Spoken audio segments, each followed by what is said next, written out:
This is every way to ruin Minecraft and your PC. If you go to create a super flat world, and instead choose for every block in the world to be made out of enchanting tables, none of them will generate with books, which by itself is already kind of ruining Minecraft, but we can push it so much further. Since if you then use the fill command or world edit to reset those enchanting tables, then they'll have their books back, and the result will be a lot more headache-inducing. Yeah, each of those books wants to take a peek at you, and the result is a lot of lag. Plus, it's just creepy too. Random tick speed does a lot in Minecraft. If you set the random tick speed to the max of 100 million, then you'll notice that all the mobs around you will freeze in place. Truly, the game just grinds to a halt since it's giving so many blocks in the game a random tick update. And typically these blocks will get a random update on average every 68.27 seconds. But with this increased tick speed, it would be every 0.00002 seconds. And at that point, neither the game nor your eyeballs can keep up with that rate. In the past, we've talked about what's the most damage you can do in Minecraft. And as it turns out, it's using a TNT arrow cannon like this one.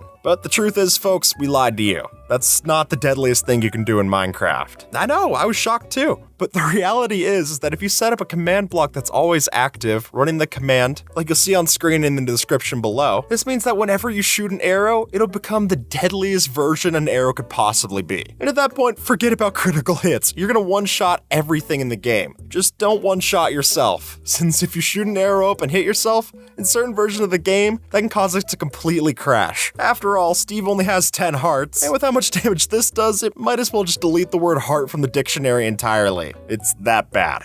Withers are one of the deadliest mobs in Minecraft, especially in Bedrock Edition. That is, until you put them underwater. Since truly, if you were to spawn one of these withers on top of the ocean floor, all of that pressure will just completely break the thing. Doesn't even attack, it's just stuck, and it accepts its fate. At that point, I feel bad about killing it. It's just kinda sad. Nah, but getting an easy beacon makes those feelings go away. This is the rarest potion in Minecraft. So rare that you can't even brew it up. There's no recipe that exists for this thing. But if you were to type in this give command to give yourself a potion that has no NBT data, then what you'll get in your inventory is a potion that's completely blank. But you can also get tipped arrows of the same variant. So okay, what do they do? Well, when you drink the uncraftable potion and find out, unfortunately, not much. I don't know what you expected. It literally has nothing special about it. Enchanted in Minecraft might feel random, but the truth is that most random things can be broken down to a random seed generator. So if we follow after this user Earth Computer's advice, then by taking into account the different enchantment costs of an item, as well as the different amount of bookshelves that are placed around the enchanting table, we can use an external program to figure out exactly what you need to do to get the enchantments that you want. But the way you get them is weird. You have to do a specific action like throwing out a certain number of items. To me, it feels like the way you're supposed to verse jump and everything everywhere all at once. You do something weird, you get a cool power-up. It's no different here. Minecraft's FOV can go as low as FOV 30 and as high as Quake Pro, but that's not actually true, since if you were to go into the game's option text file and then tweak these values even more, and the closer that you set these FOV values down to 180 degrees, the weirder your camera gets, until eventually it's unplayable. And speaking as someone who already thought the game was unplayable on FOV 30, that's saying something. Here's how we can use just one boat and completely ruin your server. Since in certain versions of the game, it was possible that if you placed down a boat on a server and then continuously got in and out of it using the sneak key and the right click button, then eventually we could essentially trick the server into thinking that we're still in the boat while our body goes off and astral projects somewhere else. Meaning we could do crazy things like place these ghost blocks and appear like we're levitating to your friends. Or jump off of high cliffs and take no fall damage whatsoever. And then, the best part, if you wanted to instantly teleport back, all you had to do is just press the sneak key and you'd be right there. Here's how to hold more than 64 items in a stack. Since as Wi-Fi shows off, if you were to shift-click a bottle inside of a brewing stand, then it's possible to stack more than one bottle per slot. And then when you go to pick up the stack of bottles from each slot in a row, they'll continue to stack in your hands, giving you a stack that's larger than 64 items in size. And in theory, you could use this to stack up to 2.147 billion items in one hand. So that's the maximum size of the integer value. Though when you go through and make this, don't just place it in your inventory, since all that'll do is just offload one stack of 64. But if instead you go ahead and drop it, then all those items will exist on the floor, and probably be a mess to clean up too. Never place your bed under the end portal. I know that sounds like a weird place to put it, and you definitely don't want to place it in the end where it would explode, but what's so special about the end portal? Well, by simply having your bed underneath here and then setting your spawn point to it, then you're making sure that every time that you respawn, you're going to be soft locked to only respawn in the end. And that's because of the way the game places you next to the bed when you've set your respawn point to it. And unfortunately for you, even killing the dragon wouldn't fix this, since all you would succeed in doing then is going through the return gateway portal, only for the game to think that it should put you back at your spawn point, thus being the bed, and now you're back to square one, but with less dragons, so now you got one less friend in your infinite nightmare. Now, what you see might look like a lot of beehives, but the truth is that it's actually even more bees. Since through the help of commands, we were able to spawn all of these beehives, each of them with 3 bees inside. And as soon as daytime rolls around, you're gonna see all those bees come out to play.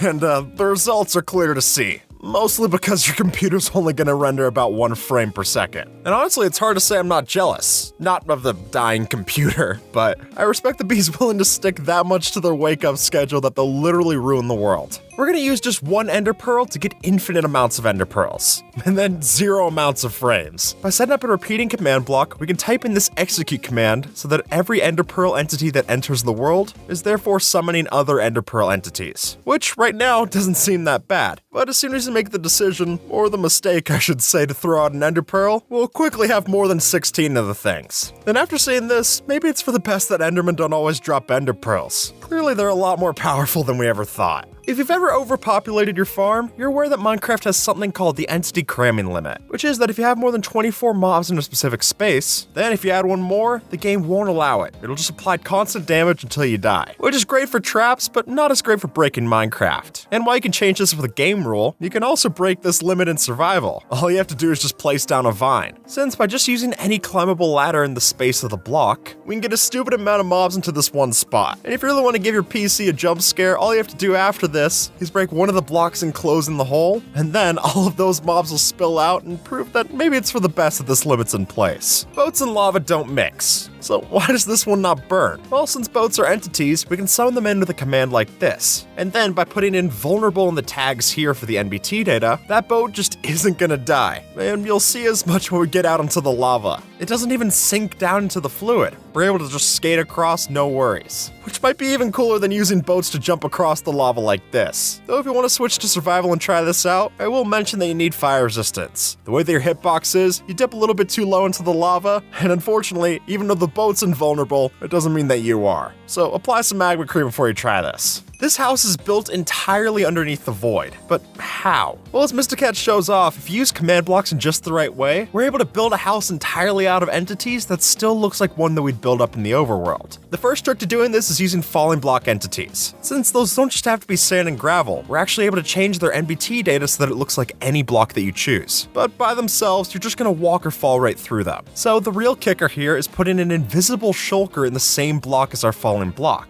And even though shulkers are mobs, we're able to walk on top of them with the right collision box. And after a frankly grueling amount of time to set all this up, it is possible to have your own house down here in the void. And as long as you don't fall too low, you won't even take damage if you're standing on top of it. Here's why the hanging sign might be one of the deadliest blocks added to Minecraft. No, I'm being serious. If you boot up Bedrock Edition and place a hanging sign like this, then by throwing a channeling enchanted trident into it in the right angle, you'll see that the trident gets stuck, but it's not deadly. At least, you think it isn't. That is until you have an entity actually walk underneath it. At that point, the trident thinks it's supposed to spawn some lightning, and any mob that comes close enough to it will be struck by lightning many times a second. And then what your friend thought was just a simple store selling tridents quickly turns into a funeral home. Their funeral home. X-ray glitches have been possible in Minecraft for plenty of different updates, but the simple one got patched out using the composter and a piston. But don't worry, because here's how we can use that same piston to still achieve some X-ray. Instead, all we gotta do is use a trapdoor so that we make ourselves crawling, and then use a piston to push a slab into our crawling self while we're surrounded by other slabs. At that point, we can look down and all around and see plenty of caves that are underneath us. Unfortunately, the X-ray doesn't also come with Fulbright. It's not a hacked client. But if you need to know which caves you need to light up so that your mob farms the fastest, this could be worth using, at least until Mojang patches it out again. And while a world made out of enchanted tables is bad enough, one made out of drip leaves gets even crazier. Now, while we could make this only one block thick, the better results that you'll see here are made from thicker and thicker layers of drip leaf. Since as soon as we spawn in and step on our first victim, that block update will cause the drip leaf underneath us to realize that it's not staying on a supporting block. And so, it pops off as an item. And then this happens again to the next drip leaf, and then again to a few more drip leaf, until eventually we create a ripple of destruction throughout our world. It's like the opposite of watching grass grow on a field of dirt blocks. Instead, you're watching a bunch of drip leaves learn their dirty secret. None of this is real, we live in a simulation. Wake up, wake up, wake up. And after we've broken the entity cramming limit, we can use that for some more fun with a couple of skeletons. And if you thought all the entities that were just stuck inside of that one block space was bad enough with the skeletons, then the fact that each of them's created an entity of their own when they shoot off an arrow, it's gonna quickly get noticeable how bad the frames are dropping. And now every time that they're shooting you, they're essentially doubling the amount of entities. So good luck to your computer. If you're able to fill up a shulker box full to the brim of netherite, you're probably feeling pretty good about yourself. And if you're able to fill up a double chest full of shulker boxes just like that, then come on, you're on top of the world. Until, of course, you break that chest and it's over lava. Because at that point, even if our netherite doesn't burn, the shulker boxes sure do. And since each of these double chests is able to hold 93,312 items, that means that with the way that Minecraft creates item entities, that's 1,458 stacks of items that you gotta worry about in your world. Which, I know it's all netherite and that should be a good thing, but when your computer's about to put you back in the Stone Age, you won't be too thankful for your luck with ancient debris. It's really just gonna be a hot mess. So far, nothing seems wrong about this world. Maybe a little boring, but nothing hold against it. But yeah, don't look up. Since with the help of commands, we're able to set up a sheet of anvils that's gonna drop down at us at any second. And while they're falling down to the ground, those anvils count as entities, which for one is gonna give you a lot of lag. And then that'll get even worse as soon as those anvils start to hit other mobs underneath them. All of a sudden, you not only got a lot of anvil entities, but you've also got a lot of item drop entities being caused by the mobs getting killed. Oh, not to mention the sound too. You might want to unplug your headphones before you try this in your world. Or really, just unplug your whole PC. It'll have the same effect as this does. Finding an end city's tough, but this will make you feel lucky if you never see one again. Since by using the /place command to place down an end city structure, well, sure enough, get an end city. But we don't have to just type in that command once. And we don't even have to be the one to type in the command. And at that point, if you have a command block doing this over and over again, each of these random end city structures is gonna overlap with itself. And at that point, the results get pretty ridiculous. It almost looks like the moon base that Mojang had us build in the last April Fools. I wonder if that's where they got the inspiration for it. But all of those are simple ways to ruin Minecraft. So if you really want to completely destroy the fabric of what holds Minecraft together, you can always download the No Cubes mod, which is a mod that completely changes how voxels look in Minecraft, which is a fancy way of saying it looks so much more cursed. And at this point, I'd prefer my game crashing over having to look at this. And with that, folks, YouTube thinks that you might like this video, so see if they're right and have a good one, alright?